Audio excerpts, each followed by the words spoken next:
I find the half marathon a bit of a strange distance, if I'm honest. It's long enough to hurt, like really hurt, but short enough that people often underestimate it.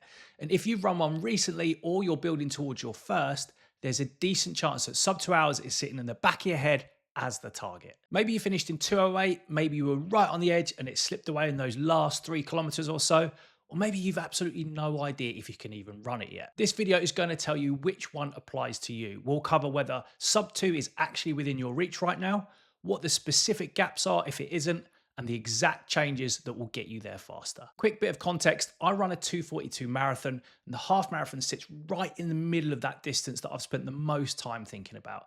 It rewards both speed and endurance, but it punishes overconfidence faster than any other race, in my opinion. What I've noticed helping tons of runners who are chasing sub 2 is that they almost always fit into one of three profiles. So you've got profile 1, which is basically the runner who has the fitness, but keeps giving the time away through those decisions that they can make that are completely within their control. Then you've got profile 2, so that's the runner who genuinely is close, but has one or two gaps in their prep that keep them on the wrong side of 2 hours. And then you've got profile 3, who's the runner who isn't quite ready yet, but is training as if they are, which usually ends up in a very long, very painful final 5K. And by the end of this video, you'll know exactly which profile fits you and what you can do about it. The reality of sub 2.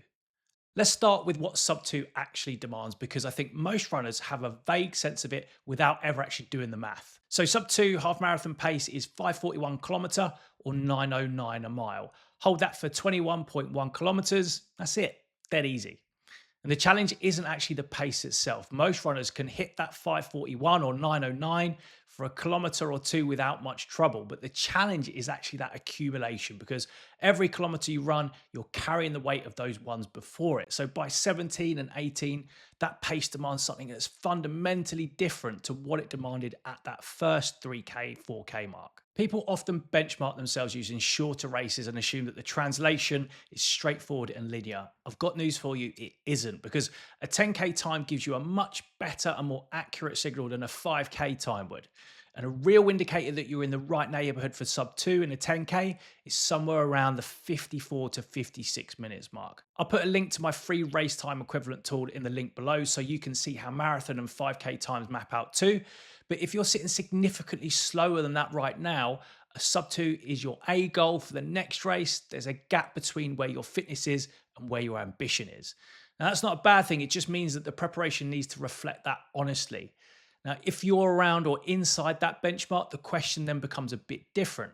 It stops being, can you go sub 2, and starts being, will you execute well enough to get there on race day? And that distinction matters more than most runners realize, because having the engine for sub 2 and actually running sub 2 are two completely different things. And here's why. Where races fall apart. Well, the half marathon has a very specific place where things go wrong, and it's not the start, it's not the finish, it's roughly around kilometers 14 through 17, I'd say. And that stretch is where that initial adrenaline is long gone. The finish line isn't close enough for you to be able to kind of push through and get yourself there. And whatever decisions you've made in the first half of the race are now really starting to catch up with you. And almost every runner who misses sub 2 made the critical error well before they got there. They went through 10K feeling strong, maybe a couple of seconds ahead of schedule. Instead of treating that as a bit of a warning sign, they treated it as kind of confidence and confirmation that they're having a great day. What's actually happening when you go out too fast is that you're basically spending money from a finite bank account earlier than your budget allows you later on. So your glycogen depletes faster, your perceived effort climbs faster as well. And somewhere in between that kind of 14 to 17K window, you start getting those warning lights popping off in your head. Your pace starts to slow and it starts feeling a bit more like damage limitation time. The runners who go sub 2 consistently aren't the ones who run the first half the fastest. They're the ones whose second half looks almost identical to the first. A negative split or even a dead even split isn't just a nice goal. For a lot of runners, it's the only realistic path to sub 2. Because the time you bank by going hard early, it almost never covers the time that you hemorrhage trying to hold on late. Race day feels a bit different. The atmosphere, the fresh legs, the adrenaline, it all comes together to make those first few Ks feel effortless, but that feeling is not limitless. You have to stick to the plan. Two different problems. I want to draw a distinction that I think is genuinely useful here. There are two separate reasons why a runner misses sub two, and they require completely different responses. So the first is a fitness problem. Your aerobic capacity, your threshold, your durability, they're not quite at the level that the race will demand. You basically run out of horsepower later on in the race. The second is an execution problem. Now, this is where the fitness is there, but the way that you deploy it across 21 kilometers loses you time you had available to spend. Both look the same from the outside. You've basically missed sub two, but the solution is completely different. So if it's a fitness problem, you need to go back, build the engine, more volume, more structured sessions, basically more time. If it's an execution problem, you might be able to run sub two in your next race without changing your training at all, just by making some smart decisions on the day. The dangerous middle ground is runners who have an execution problem. Diagnose it as a fitness problem and go away and train harder for 12 weeks, then go out too fast again and have exactly the same race. So ask yourself honestly, in your last half marathon, did either your legs fail or did your pace judgment fail? So one of those is a training problem, the other is a planning problem. Know which one is which, and you're solving the fix the easy way. Right, let's place you.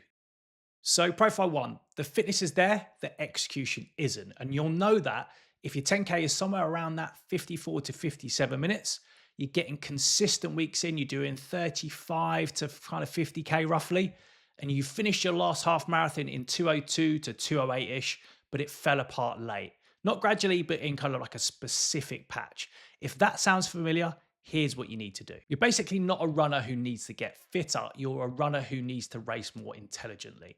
And the three things that will change your next result, the first thing is that if you're disciplined in the first 5K, so your opening kilometers, they should feel almost pedestrian.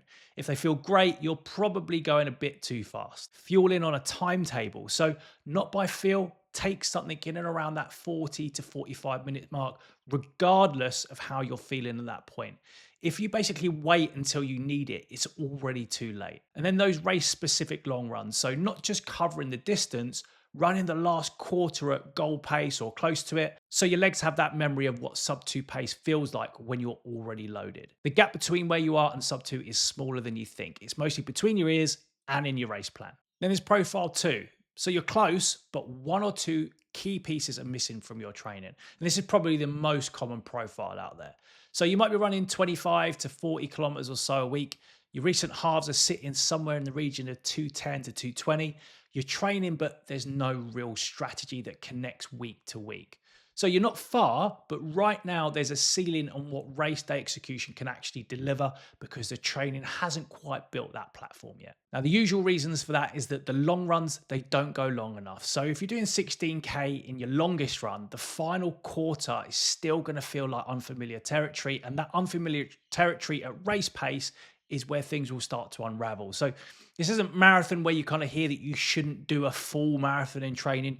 You can train up to 21K or even more if you're able to. Another one is no threshold work. So that easy running, that will build your base. But to race at 5:41 pace, your body needs to spend at or near that effort in training, not just on race day for the first time. And then there's no progressive structure in your training. So you're doing random sessions, pretty inconsistent weeks, and no real build, let's call it.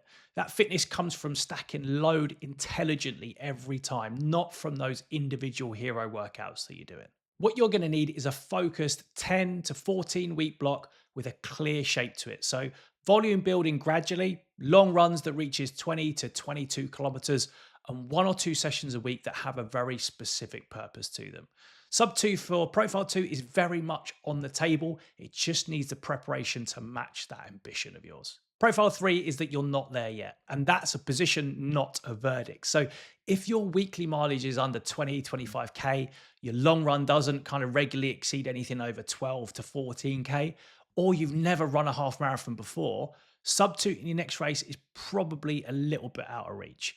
And the worst thing that you can do with that information is ignore it, because runners who push a goal that their body isn't prepared for, they don't just miss the target, they have a miserable experience in the process. The last 5K of a half marathon on unprepared legs is not a fun place to be, trust me. The work for you right now is foundation, consistent weeks, a long run that will be growing, Getting to the point where 18K feels manageable before you start thinking about how fast you can run it. Sub 2 becomes a real target once that base supports it. If you rush the base and you're building on shaky foundations, it's very difficult to get there. So sub 2 half marathon, is it close for you?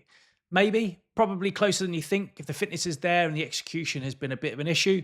Maybe further than you want to admit if the training hasn't built that base that the race needs. But either way, you now know and have a clear picture of where you can actually stand rather than where you hope you are. The runners who break 2 aren't a different category of runner. They're runners who trained with enough consistency to build that real durability, respected the distance enough to race it intelligently, and took care of the things that feel boring before deciding the outcome. If you're in profile 1, your next race could be the one. If you're in profile 2, one solid training block separates you from it. And if you're in profile 3, build the base and sub 2 becomes a matter of when, not if. Going sub 2 in the half marathon sets you in the right trajectory to run in a sub 4 hour full marathon. And in the next video here, I talk you through exactly what it takes and how to train for that too. So check it out. Ta-ra.